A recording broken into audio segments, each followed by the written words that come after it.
All righty. All right, everybody. Thank you for joining us today. This is Town Hall number, can you believe it? 74 here on November 3rd, the year 2021.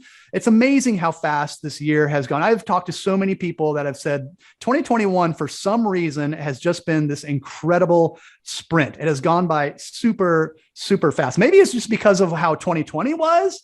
We were all kind of cooped up for that year. And now 2020, we're all kind of like emerging from the COVID cocoon, and we're racing to get things done that we weren't able to get done. Is that what you're kind of experiencing, Glenn? It's all a blur to me right now. There's definitely, the interesting thing to me is that the conference schedule has suddenly picked up again. I was at Money 2020 last week. I'm going to QSO next week. And I mean, both of them are turning out to be bigger events than I expected. It seems like a lot of people are ready to get back into gear. Yeah, they are ready to get out and about for sure. Yeah, I think REACH, California Nevada Credit Union League's conference is this week as well in Palm Springs. So they're doing an in-person event as well. So yeah, everyone's getting out. So that's good news. So, all righty, without further ado, let's dive into, well, John obviously is not here today. We're sorry to say, but he had other duties to attend to. So I will be your guest host, along with Mr. Glenn Sarvadi from 154 Advisors. And Glenn, I've always wanted to ask you, and this is probably totally ignorant of me, but what does the 154 stand for? I've always wondered that. Do you have 154 advisors working with you, or what's the? I've had that question before. I like to keep it mysterious, but let's just say it's a musical reference from the 1980s. Okay, we'll leave it at that. And so everyone get your Google and start Googling 154 1980s and we'll find out. But anyway, thank you so much, Glenn, for hanging out with us today. We appreciate it because we got a really cool topic. But first, we want to say thank you for today's sponsors, CUNA Councils being one of them. If you guys have ever attended one of their councils, they do technology, they do leadership, they do marketing, they do operations, they do it all. They have a conference for everything. So they do a fantastic job. And John has actually been a major or a participant in these councils or in these conferences as well, especially the technology one. So we're happy to have them on board as a sponsor. And also Correlation, they are one of, if not the best core processor in the credit union industry today, providing an open banking, if you will, architecture for credit unions out there to kind of pick and choose what third-party vendors that they want to use. But they do a fantastic job supporting credit unions nationwide with their cutting edge core processing system. And then also the fine folks at MemberPass, powered by Bonify. Digital ID, it's all about digital ID these days, and getting kind of a hassle-free way of getting in for members to get into your credit unions super quickly without jumping through all those hoops that we've traditionally had to jump through for years and years. So thank you for those folks supporting this show. And also CU Broadcast, that's me. We do one-on-one interviews with movers and shakers, innovators, game changers. People like Glenn have been on the show talking about all the cool things out there. So thank you CU Broadcast for being here as well, if I can say so. And then also, last but not least, the fine folks at Best Innovation Group, who are doing some fantastic things in the fintech space. Most notably, their voice banking, their 5 voice banking thing is really making some waves in the industry right now. So thank you to the folks at Big. So thank you again to all our sponsors who support the show. And let's move forward, shall we, Melissa? With Glenn. Glenn has a very interesting topic that he wants to talk about, actually very timely as well. And I'll start it off with the kind of a time, because you wrote actually a blog post on Big's website about it, the PAX terminal controversy, small market share, big headache. So what's going on here? And this is something you saw at Money 2020, right? I didn't actually see it at Money 2020, but the news broke while I was there and started picking up a little bit of the winds about it in the hallways. And Melissa, if you want to share the link to that, to the people can get a little bit more background. And I want to make sure we give full credit to Krebs on security that has done a really good job. And there's a backlink to their coverage, and they've done a good job of updating it with a couple of kind of newer stories or updates since the story broke. But as I say in the blog post, I think it was Tuesday morning when I was out in Las Vegas for Money 2020. I got a text from a friend of mine saying, I'm hearing rumors that WorldPay is disconnecting the PAX terminals, their point of sale terminals. And I'm like, okay, I haven't heard anything about this. And to be perfectly honest, I wasn't familiar with PAX. So I didn't know a whole lot about that. Not many people are. I'll keep my ears open. And sure enough, by the end of the day, I heard a couple other people talking about it. And they said, oh yeah, it's a big deal. The FBI rated it. I'm like, okay, well, I better learn a little bit more about this. Right. So right. digging into it, I mean, PAX Global Technology, they're a publicly traded company. So they're no small potatoes. They've been public, I think, for at least 10 years. They are the third largest market share of point of sale card terminals in the world. Wow. Well behind Verifone and Ingenico, that are kind of our two kind of brand names, that household names for everybody on this call, not for a typical person, I'm sure. I believe they're probably third in the US as well. I haven't been able to confirm that. The US is not their strongest market. They seem to be the strongest in Latin America. But they have a meaningful presence in the US, and that was where the situation popped up. Is their I don't know if it's their only one, but it was a warehouse in Jacksonville, Florida, that wound up getting raided by the FBI. And apparently, where would you find these terminals, these point of sale terminals? Because according to the store like Krebs on Security, there's 60 million of them in 120 countries all over the world. So where would these terminals be that are so susceptible to what's going on? I don't know this for a fact, but based on what I can tell, they probably skew toward the more mom and pop merchants. Okay. In fact, I did ask somebody that. I said, well, this is more likely to be like, the guy who sells souvenirs, someplace, near it, a real mom and pop vendor, not somebody who's got a major operation. Again, that's speculation on my part, but I don't think that they're really deeply in with any of the major brands by any stretch of the imagination. Okay. But the issue that popped up, and apparently it was WorldPay, I don't think they're taking credit for this, but they said one of the processors noticed that the amount of data packets, as they call it, the size of the actual information that was flowing in and out of these machines, because in order for point of sale terminals to work, they've got to have an inbound and outbound connection to all of these companies. And the data that was running through them, the size of those files was significantly larger than what was necessary for a typical card transaction. And it didn't coincide either with, the other thing that might happen is a software update that gets pushed off hours or something like that. There wasn't any natural way to explain why these volumes were so high, or these sizes were so high. And supposedly they started asking some questions and said that they didn't get any good satisfactory answers. And that's when people got concerned. I don't know troubling. How the FBI got involved, but they went in and not exactly sure what they did. They raided the warehouse, but apparently it says that they're kind of open to business as usual again since then. So it didn't basically shut the business down. PAX stock went down by about half, and FIS has confirmed, FIS WorldPay, the two are combined now, has confirmed that they are in the process of disengaging all terminals, PAX terminals, from their system. Well, so that says a lot right there. They clearly have, a lot of their merchants have them in there, and they're in the process of swapping them out so they get them off of their system. I've avoided saying this for a while to make sure it didn't leave any automatic kind of, preconceived notions. PAX is a Chinese-owned company, and it is traded on the Hong Kong Stock Exchange. And one of their first defenses was, this is politically and racially motivated, that we're being picked on. But they didn't actually issue a denial, as far as I can tell. They did actually, and it's odd to me that it took 6 days to come up with this, but there's an update, and this is on the Krebs site as well, that they just posted on Halloween, which is interesting in itself now that I think about it. Good timing. But they're claiming that what people are seeing is something, and I don't even understand it, it doesn't really ring true to me, a geolocation feature that's in their product.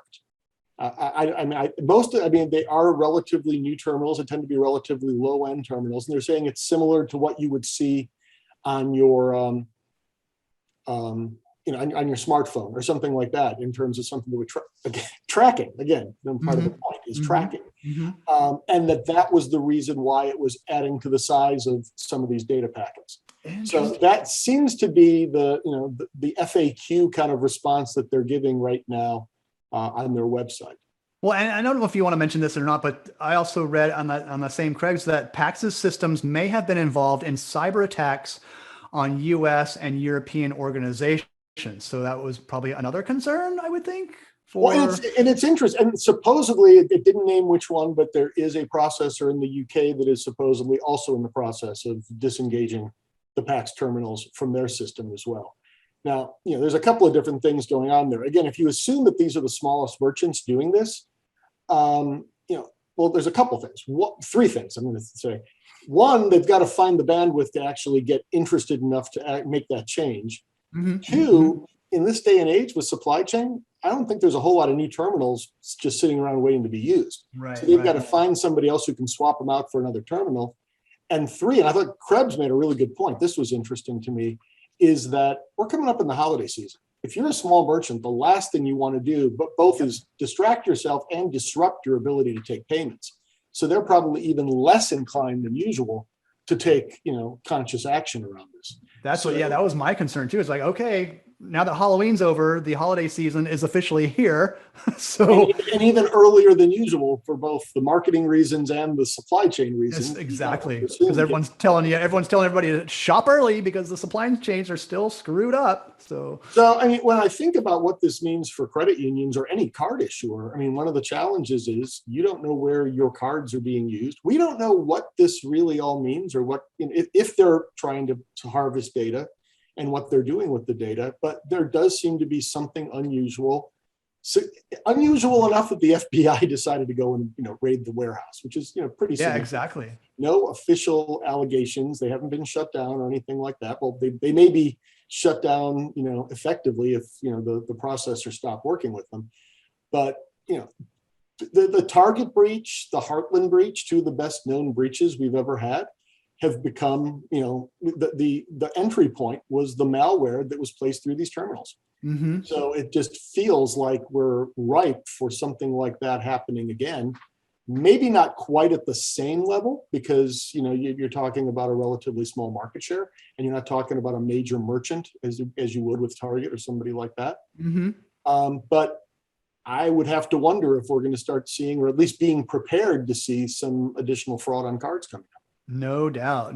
Yeah. So what's your advice to credit unions just in the time? I mean, it's same. It seems very preliminary, but what can credit unions do in the meantime to kind of protect themselves? Not that they aren't already, but any added precautions they can take because of this? I would suggest that, equip the frontline staff to be kind of on the lookout if they start hearing any kind of patterns of things. Credit unions probably aren't heavily involved in working with small merchants in terms of, enabling them with terminals and whatnot. But if you've got customers on the small business side, it might be worth finding out, hey, you take credit cards? What kind of machine do you run? Yeah. Tell us who it is. And if you haven't heard about this, maybe, it's nice that somebody like FIS is probably kind of taking the initiative and putting it right in front of them and hopefully making it real easy. Just, hey, we're sending you a box. All you got to do is unplug and replug, and all of a sudden you've got a different solution. But if there's not somebody who's holding your hand that way, then I really wonder how much initiative the small business is going to put into it, and they may not be aware of it. So for that reason, I would, that might be a good opportunity for outreach and showing that the credit union is watching out for some of their small business customers. No doubt. I just put the link to your blog post and also the story on Krebs for folks who want to dig a little bit deeper here. So, yeah. Like I say, kind of vigilance to see what's happening. And then also, I think just making people aware of it. I mean, just kind of getting the word out. Again, there's I shouldn't say absolutely nothing. This is the typical kind of, the threat level kind of thing that we were doing for a while with the Homeland Security. There hasn't been an actual event, but the chatter in the background, if you want to draw that kind of an analogy, is pretty strong right now. So be ready for it. So let's be watching for those signs if something does kind of pop out. So was there a lot of chat? You said that you found this out at Money 2020. Was there a lot of chatter about it there, or is it just kind of a murmuring? And it was really a murmur. It was kind of, it didn't break to the relatively later stages of Money 2020. Okay. And I was actually at a reception we're watching game one of the World Series, as I mentioned it to somebody. Oh, two people had kind of that same like, oh my gosh, this is huge, and I don't know anything about it. And one of them was in that who's PAX territory, and one of the other people said, oh yeah, I just heard about that this morning. This is interesting stuff. mm-hmm, and I've been mm-hmm. surprised because it's juicy enough, especially when you throw the foreign intrigue into it. I'm surprised it hasn't broken through further in the in kind of more of the mainstream media.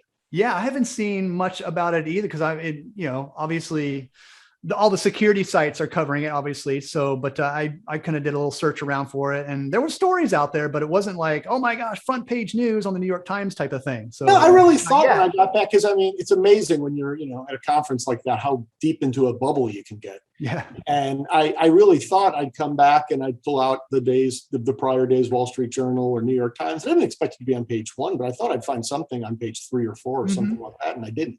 Which was something of a surprise to me. And I just, had a conversation again with a couple of people yesterday in the industry. And again, one of them, it was total news to them. And their attitude was, wow, how come I haven't heard about this? This is big stuff. Yeah.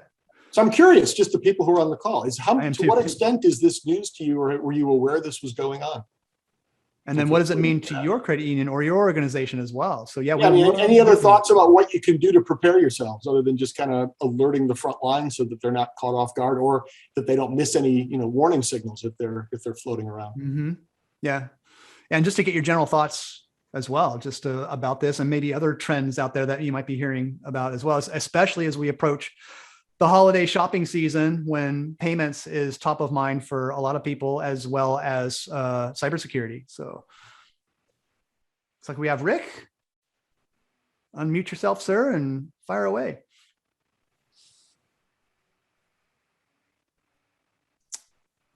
Or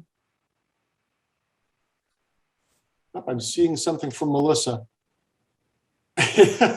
You'd like to know why ATMs need. Well, it's not an ATM. It's a point of sale terminal, and a lot of these do seem to be wireless. They seem to be the types that will, be portable to take to a table at a grocery store or a restaurant, or maybe a farmer's market or something like that. But yeah, I still am not hearing. And John's kind of calling that same kind of BS that I am. Why exactly would you be, and it sounds like it's pretty easily disprovable too, because they've said it's a feature that was an option.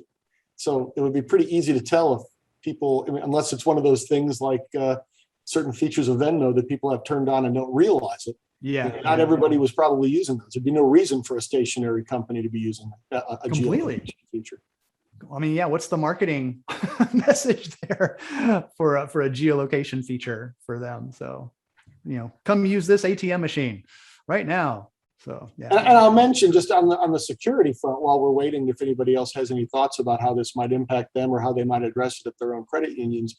You remember I forget when it was it in the springtime or the summertime? We had Alyssa Knight, the woman who hacked connected cars, as a guest on the town hall. Do you remember that one, Mike? I do. Vaguely, yeah. I think I remember. Yeah, I remember I when liked she her was a lot. on. Yeah, interesting stuff. And she was on stage. She actually had a main stage spot. I think she lives in Las Vegas. Made it easier for her to come to Money 2020.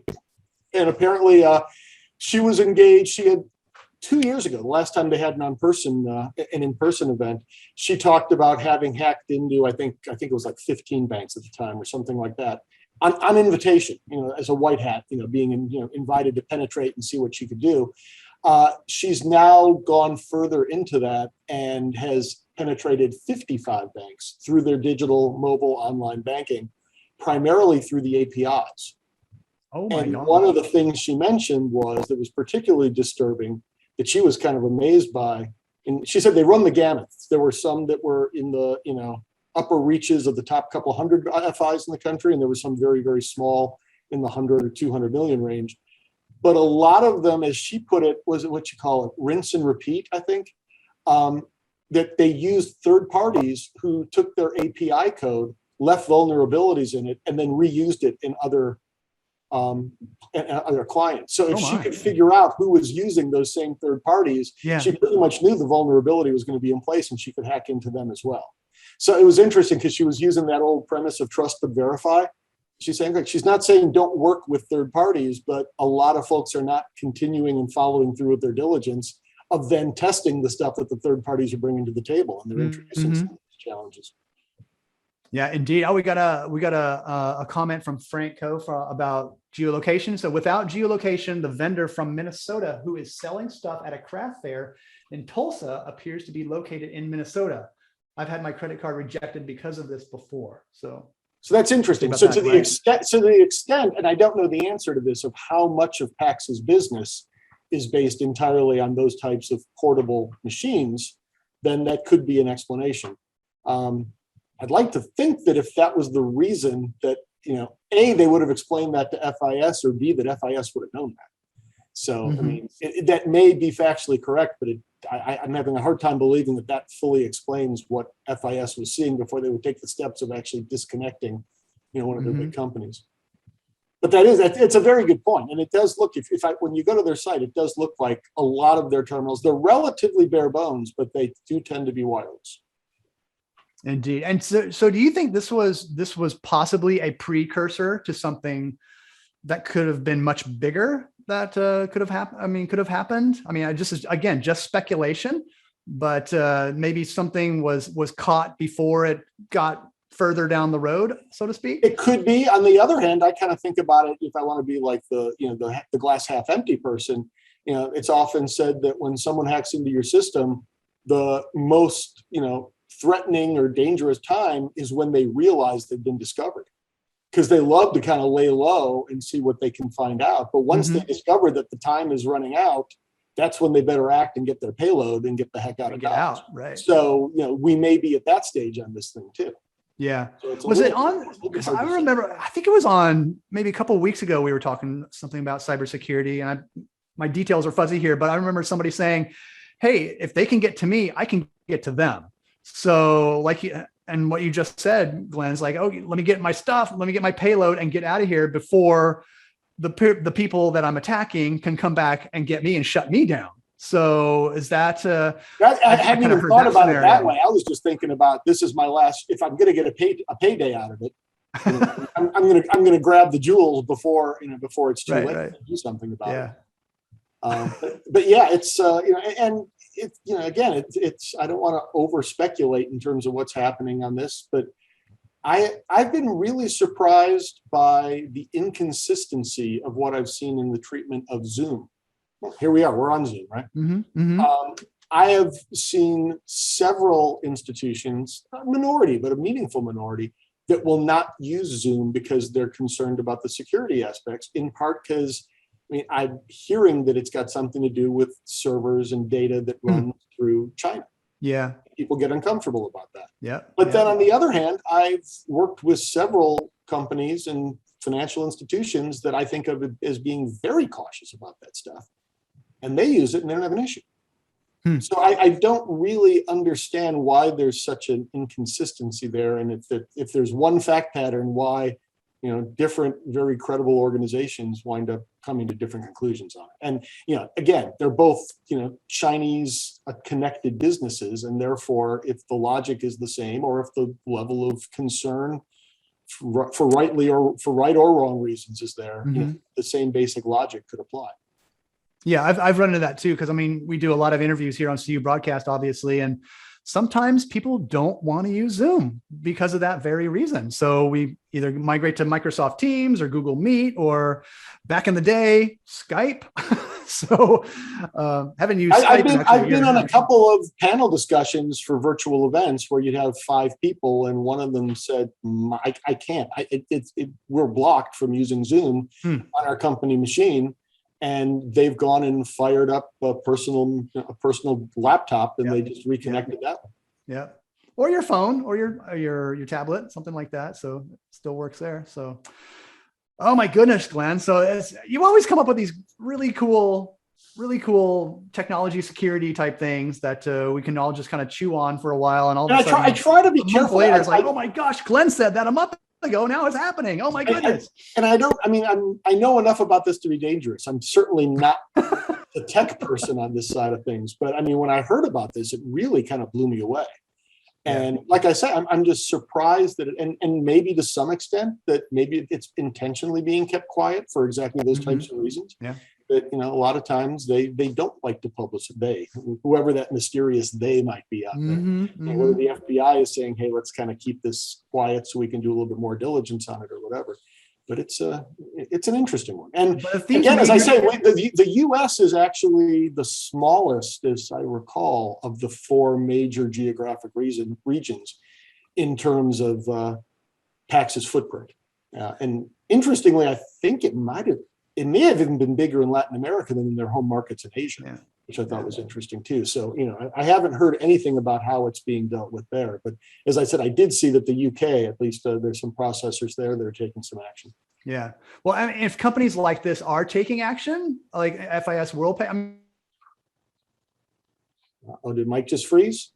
A big deal taking action like that. So, John Cummings has a question here. What are other PAX customers apart from FIS doing now? Are other customers also taking out terminals? That's a great question. And I don't know. The FIS is the only one that I've seen that has publicly come out and said, yes, we are working with I don't know how far along they are in the process, but they are actively working to disconnect all PAX terminals from their system, which again gets back to my question is, I don't know how much inventory is out there these days. It's a little bit like, I'm trying to remember what the other one that happened along those lines. Well, you've got that same situation where I know that some folks have been trying to change shipping providers. UPS has been doing better than the other providers, and they can't even take on the business. They're like, thanks, we'd love to help you, but we are struggling just to keep up with our own customers. It may be the same story. If PAX customers want to go over to Verifone, they may say, yeah, we'd love to help you, but we don't have the inventory right now. So, I mean, if you've got somebody like FIS working on your behalf, they probably have a better chance. And again, we're talking about small merchants who are probably now at the top of the pecking order. Right. Best Buy or Target or Kroger wants new machines. They're going to get their new machines. But, Ed's Craft Goods and Crafts, someplace in Kentucky is probably going to have a little bit of a tougher time. And again, I'd love to know how many of those small merchants, if they don't have somebody like FIS looking out for them, are even aware of the problem. Yeah, no doubt. That's the scary thing. Because obviously not everybody knows about this news. Even, is a small mom and pop store or merchant going to know about this as well? The comment that Frank made before, if you're talking about a craft vendor, I don't think the craft vendors are watching really closely on, terminal news. No. So that's the last person who's going to find out that they may have a problem with their machine. Yeah, because they're focused on making money. They're the last thing they're thinking about is a terminal. So is this another case of a path of least resistance where fraudsters, cybersecurity, all that talk? I mean, because the least path of resistance is where all these folks go, where they find that the weakest link, so to speak. So, I like to think of it. I like to think of it as the soft underbelly. Was the way the phrase that I always think of as well. Same basic idea, which again was the challenge. I mean, because if this is it's a highly distributed model, you don't know what's going to be happening at each of these individual endpoints. And look what happened at Target. If they were able to get it into the Target system and then kind of worm their way back from the terminal and try to get further into the systems, it's a great way to get into greater and more information. And of course, if you've got payment transaction data and card data and all that good stuff, that's a pretty good treasure trove. So it makes perfectly good sense that would be something to go. And again, we don't know if this was an inside job, if it was the company's strategy all along, what the deal is, but it's fishy enough that something. And again, as I say, I mean, if FIS is in the process of disconnecting them, I can't believe they're doing it because of the misunderstanding about geolocation. Right, and so credit union cybersecurity teams should be on top of this. I think they would know about what's going on here as well. I'm hoping. So if not, get them on it right now and see what they can do to further protect the credit union and their members. And again, thinking about those types of things, I need to go out and look. I don't know if it's out there yet. I mentioned before Alyssa Knight. She was going to release, and again, with the permission of the folks that actually commissioned her to do this work, a whole bunch of information around the APIs and how she managed to get into this. Obviously without disclosing anything that's going to create any PII challenges or anything like that. But I'm going to try to keep track of that, and we'll make sure because that's another one that I think is worth looking into, because again, it's, it's the good and the bad that comes with everything. I mean, we got open banking, we got APIs, it makes life easier, you can update more quickly. And it means that you've got a bit more of a trap door that somebody can walk through if you're not careful. And she's unfortunately managed to demonstrate, fortunately or unfortunately, she can make people aware of the fact they got to do something about it. Oh, I think it's fortunate. Oh yeah, absolutely. But the sad part is that it's out there, and it's good. Hopefully, she found out before other people. Exactly. It's fortunate that she found out, but not somebody else who has ulterior motives for sure. And this is Alyssa Knight, right? You're talking about? Yes. And Melissa just posted Alyssa Knight. Yes. Is that? It's an article about exactly what you're talking about, what she talked at Money 2020. Oh, looks like it just came out yesterday on Tuesday. Yep. Great. Wonderful. Thank you. Yeah, because that one struck me as, that was, of the things that I saw on the main stage at Money 2020, that was one of the big mind blowers to me. Because given how much everything, the conversation was moving toward things like open banking and APIs. I think we might have talked about this on a past one, but when I was at Finovate back in September, I was amazed. And Plaid wasn't even at the show. They didn't exhibit. They were not presenting. And I probably heard Plaid's name more than I heard any other company. Really? Because so many of the companies up there just kind of name drop them as, oh yeah, and then we just connect to you through Plaid. That's probably why they didn't show up, because they knew their name was going to save them a ton of money. Yeah. So, and it's the same kind of logic with the APIs too. If they're, whoever is, it's that, trust but verify kind of thing that Alyssa mentioned. Yeah. It's that never ending balance of convenience and security that especially financial institutions are looking for, will always be searching for. So, and it's particularly fraud when you're talking about something like people's money and life savings. Yeah, that's that balancing act just becomes that. That was another interesting one that I saw at Money 2020. There's a group that I'd never heard of before that got up on stage called FinTech Fight Club. FinTech Fight Club. Okay. Yeah, I interviewed one of them on our podcast this week.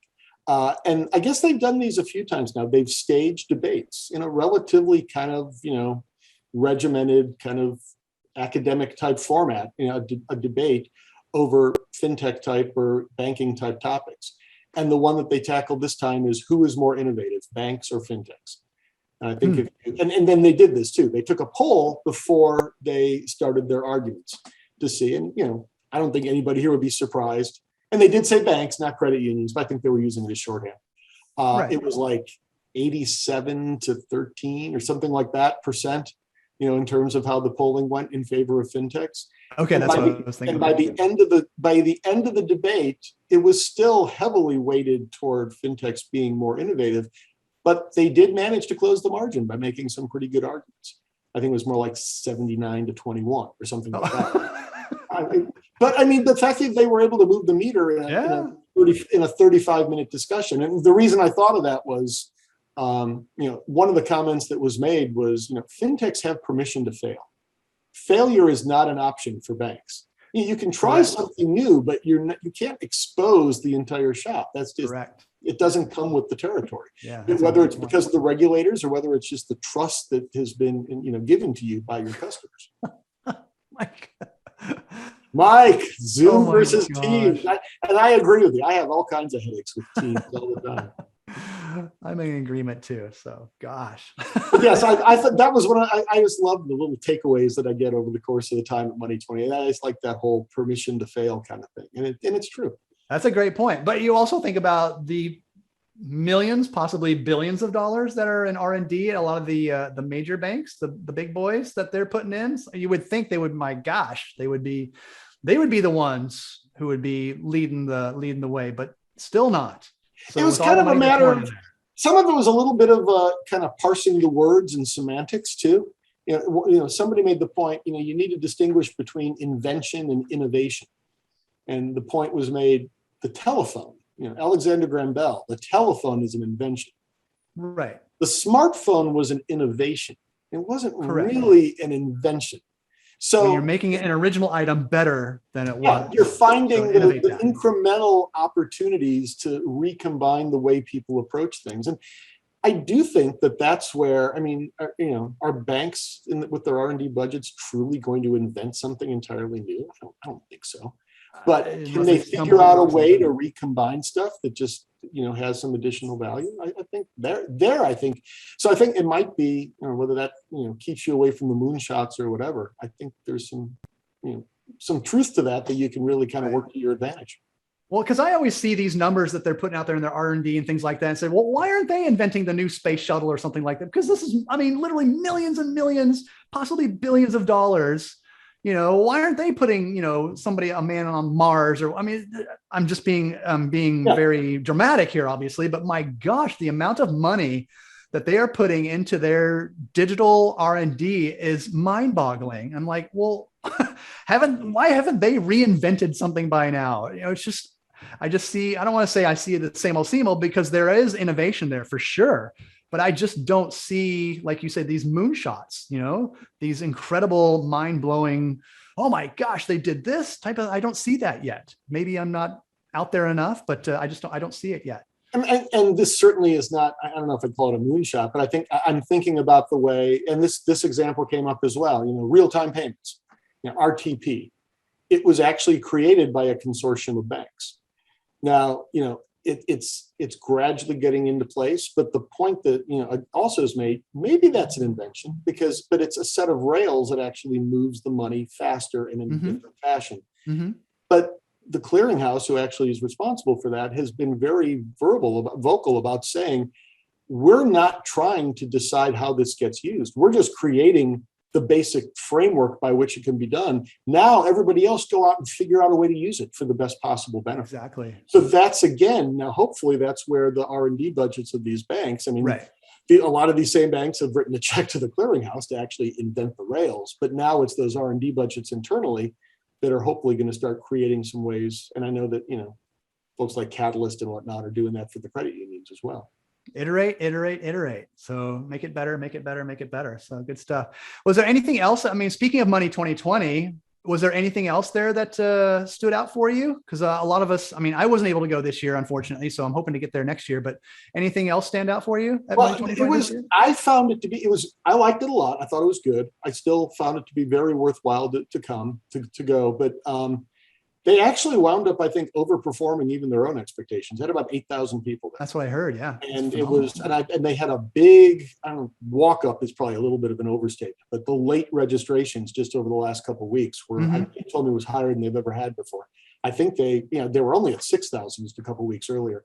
But among those, the amount of actual financial institution participants was, I believe, much lower on a percentage basis than it's been in the past. In fact, somebody who went through the app looking for credit unions told me they only found about 90 people attending from credit unions. So that much more than 1%. Out of 8,000? And only about 1,000 from financial institutions. Now, I think some of that is probably because I think, again, this is innovation or, being risk averse or whatever.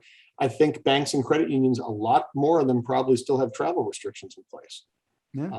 And because of that, I think you saw a lot more crypto. You saw a lot more DeFi. And we talked a lot about this, decentralized finance. That was really front and center as far as the things that were being talked about. And then the other topic that I believe we've addressed here before, which came up, and I'd say was after those two was the biggest one, was buy now, pay later. Yeah. And a lot of interesting conversations about that one. Yeah, I just saw some story, I think it was today, where I think, I can't remember. Oh my gosh, know your sources, Mike, know your sources. But where they're going to have to start regulating buy now, pay later. I didn't read the details, but I saw that, yeah, the drum probably American Banker or something like that. The drumbeat's it might have been payments.com, but the drumbeat's getting louder around regulation. There's no question that that's actually moving in that direction. Yeah. And that was part of the conversation. And one of the things that I thought, and one of the things that's really confused me all along around buy now, pay later, and again, we've talked about this before, it's more expensive than accepting a credit card. And merchants scream like mad about the price of credit cards. So what is it that gets them so comfortable with buy now, pay later? And there was a new study that was put out by McKinsey that was unveiled at the conference, where they actually, to me, I kind of had a little bit of ammunition for both sides of that conversation. They showed that of the people that they spoke to, there was about 30% who, if they did not have a buy now, pay later option, they either wouldn't have completed the purchase or they would have made a smaller purchase. So now you got your typical cart conversion, which was, the original logic of why you wanted to have credit cards. And if particularly online merchants can actually, if they believe, whether or not it's been kind of quantitatively demonstrated to them, that they're getting more sales because of this, then then maybe you volume. can. Yep. On the other hand, there were about 39% of people who said, oh, and if it hadn't been there, I just would have used my credit card. So you got both sides. And there were some artificial intelligence providers saying, okay, we can better segment the market so that, because there was a guy, I'd never heard of this before. I wonder if anybody else in the class, bodybuilding.com was up on stage. Okay. Which I assumed maybe had fitness videos or something like that. It's actually supplements. People are kind of, I guess, more like a GNC kind of thing. Right. In fact, I came back and mentioned this. Oh yeah, that's where I buy all my supplements. But anyway, he was saying that, I want to offer buy now, pay later. He goes, but I don't want to offer buy now, pay later to somebody who's totally prepared to just pull out their credit card, pay, and be done with it, which makes sense. Yeah. How do you determine, how do you segment between those people? And, the belief is that there's more AI coming down the pike where you could potentially do that. Goodness. And then somebody asked the question, well, how are the buy now, pay later, providers going to feel about that?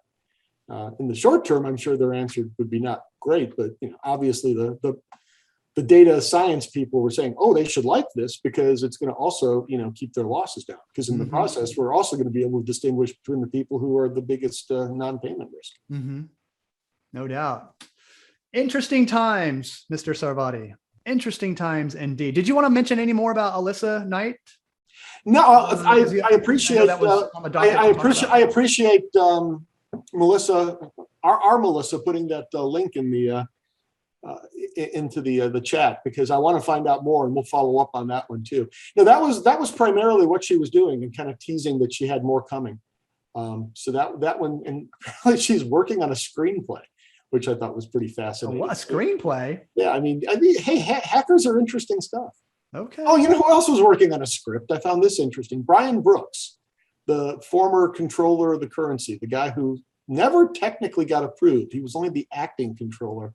But he was they were calling him the crypto controller, because he was the one that really wanted to open up things to alternative finance as much as possible. And then wound up, taking a job with one of the crypto companies soon afterwards, and then left very quickly. I'm not sure exactly what happened there, but he's kind of independent again. But he was up on stage. And at first, it's one of these things where, the best irony is when you can't tell if it's true or not. And when they did an introduction of him, they said he's currently working on a sitcom about crypto in DC. I thought, okay, that's just stupid. That's stupid, but it's so stupid that it could actually work. It's that one of people might watch. And he confirmed that, he said there's a pilot that they've actually delivered. And I thought it was, if I heard this kind of a pitch, an elevator pitch, I'd be pretty tempted. He said, think of Silicon Valley meets Veep. Because he's kind of talking about, he's got the inside track on the crypto side, but he's also got the inside track on the machinations in the hallways of Washington. Well, there's definitely a connection there already. So to emphasize that for sure. Hey, the other thing I wanted to talk to you about just popped into my head was it, and you probably know more about this. Obviously, you probably know more about this than I do, but was it the Squid Game crypto? Yes. I don't to zero. I saw it referred to. I wish John was here because he's. Yeah, I would love to get his take on it. Stuff, but I heard it referred to as a rug pull. I guess it's actually a known kind of tactic that can be done. Apparently, the people who started it just as the name implies, they pretty much pulled out, took all their profits, and once they were out as a support base, there was really nothing else there. So I don't know if that makes it. And anybody else who knows more about crypto, please weigh in. I don't know if that makes it I'm a little nervous. Flat out fraud, or if that makes it just, this is the kind of stuff you have to be careful of, and that's why it needs to be better regulated. I don't know. Exactly. It wasn't an enormous number, but it was $2 or $3 million, something like that. That's enormous enough for me. I don't know what the worst person who got hit, got hit for. Oh, but Go ahead. Sorry. No, but does this make you nervous about other cryptocurrencies? Well, I mean, obviously this is probably an anomaly, but hopefully it's an anomaly. Thousands of cryptocurrencies out there, and I guess the question is there's bound to be a few more of these like that are thinly traded, but right, just like there's bound to be. That's why you got short sellers out there too. There's bound to be some really dodgy stocks out there on the penny stock pile too. True. Which are probably doing that. I mean, I'm usually the one arguing against crypto, but here I am kind of defending. But that was one of the interesting conversations as well. Again, both the McKinsey study and also just some kind of raise of hands, which the group that attended Money 2020 is hardly a representative sample of the country. But the question: how many of you own Bitcoin? A lot of hands went up. I'd say in the room probably 50-60%, which is more than the population as a whole. Yeah. But the one that I really thought was interesting is they then asked, how many of you own a cryptocurrency other than Bitcoin? And virtually the same number of hands went up. So whether Bitcoin's the gateway drug, if you want to call it that or whatever, but the people at least who are engaged enough to be at this event have gone well beyond Bitcoin and are playing in other things as well. And if you're talking about diversification of your portfolio or whatnot, I mean, I don't know, how many people are actually goofing around with this Squid Game coin or whatever.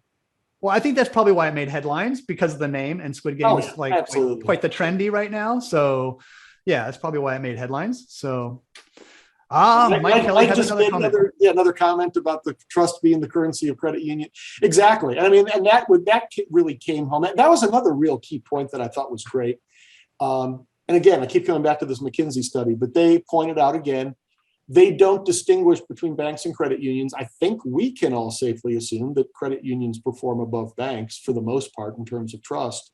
But when they were going through this, they weren't talking about crypto by comparison, but the PayPals, the Amazons, the Chimes, the smaller fintechs, banks and credit unions have really not lost their prime position as the agents of trust. A couple of those big brands like Amazon and PayPal have closed the gap, but it's because they've risen up. It's not because the banks and credit unions have fallen. Mm-hmm. So that's a really good thing. And I've said before, two of my favorite presenters and two people we had on the same podcast, as a matter of fact, the leaders of two of the challenger banks that have popped up, the neobanks, Daylight, which is for the LGBTQ community, and Greenwood for the Black and Latinx community.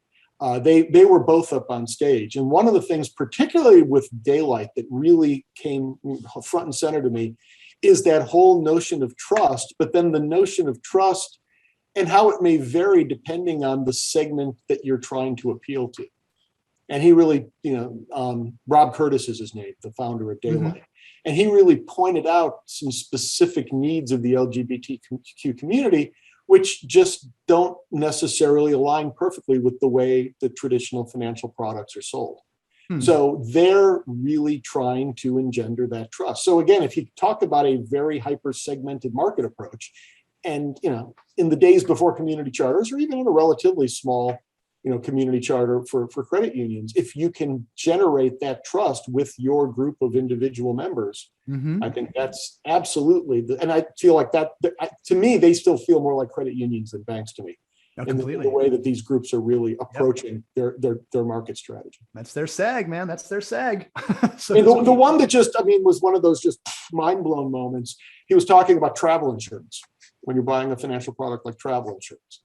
And then he pulled up on the screen T's and C's in virtually any travel, any kind of insurance product, is that your coverage is invalid if you are in any way breaking the law at the time that you're making the claim.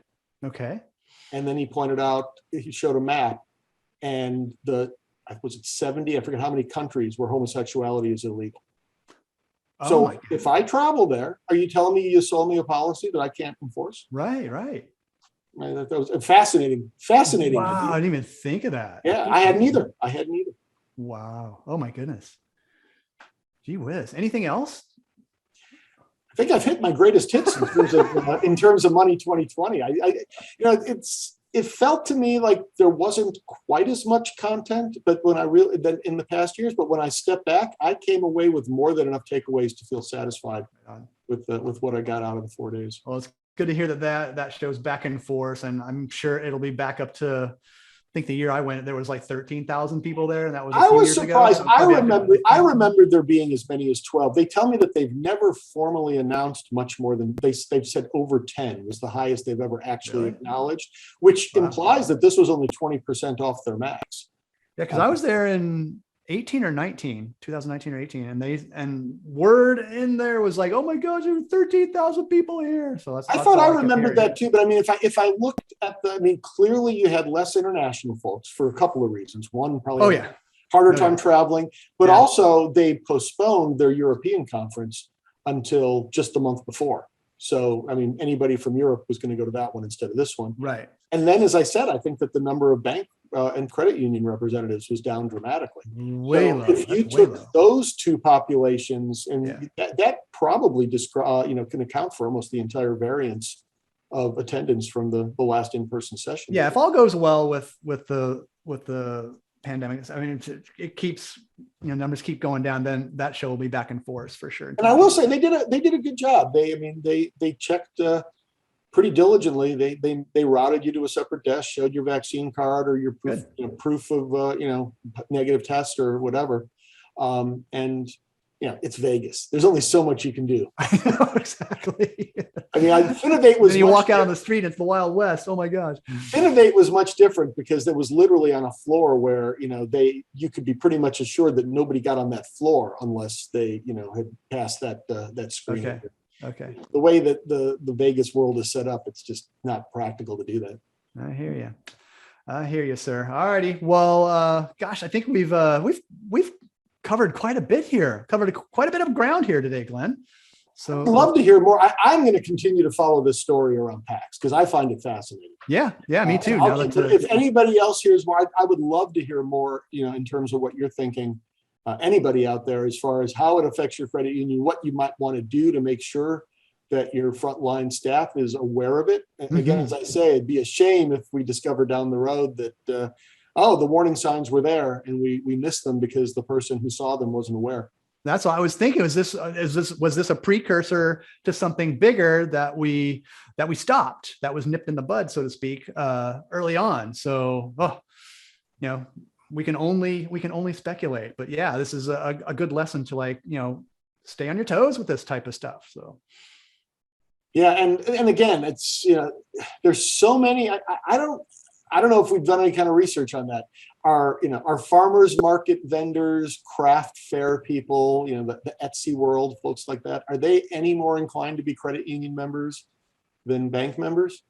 I mean, I wonder if there's any proclivity. I mean, I would like to think that those are the kind of the community-minded folks who might lend themselves to opting for a credit union, but that might mean that they might be the ones that may be more likely to have these terminals. So finding out any kind of outreach, if you have reason to think that you've got, small business people, very small mom and pop merchants, and, if there's a way to kind of casually, without scaring them, kind of inquire into that. Even if they haven't, done it through your credit union, would be an interesting piece of information.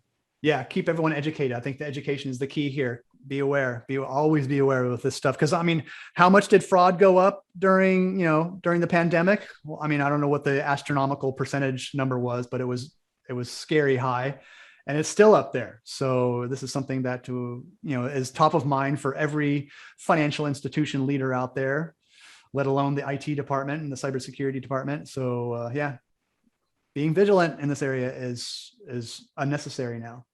Plenty of threads to latch onto and continue to follow on this one. Totally. Indeed. All right, Glenn. Well, I'm going to let you get back at it. Thank you so much, everybody. Thank you for attending today and your comments, especially you, Mr. Mike Kelly. Love the comments, sir. And we will see you all next week. Same channel, same bat time, same bat channel, as they used to say back in the day. And John will be here, and we may even do a segue on this, because I think you were talking to Roger Grimes. He was very interested in this. Yeah, we were when we first were trying to get this one together. We wanted to get Roger Grimes. He couldn't be here today. Our cybersecurity expert. He said he had lots of thoughts on this, but he was unavailable this week. So and maybe in a we week or two, talked he'll be about, on. we talked about pushing it out, and he said, no, this is an important topic. Time is of the essence. Yeah. But, there probably will be a lot new, developing kind of, threads on it that I wouldn't be surprised at all if it would make sense to have that conversation in a couple of weeks. Yeah. And Roger's the one who will blow your mind with quantum computing and how, oh gosh, it just scares me just talking about it. But anyway, yeah. So hopefully Roger will be on in the next week or two to maybe do a really cool segue on this and even more what's percolating in his brain. So it'd be fun to chat with him as well. That'd be great. All right, Glenn. Well, thank you so much again. Appreciate it. This is a great topic, great discussion. And again, everybody, thank you so much for attending. We'll see you next week. Be well, be safe. Take care. Adios.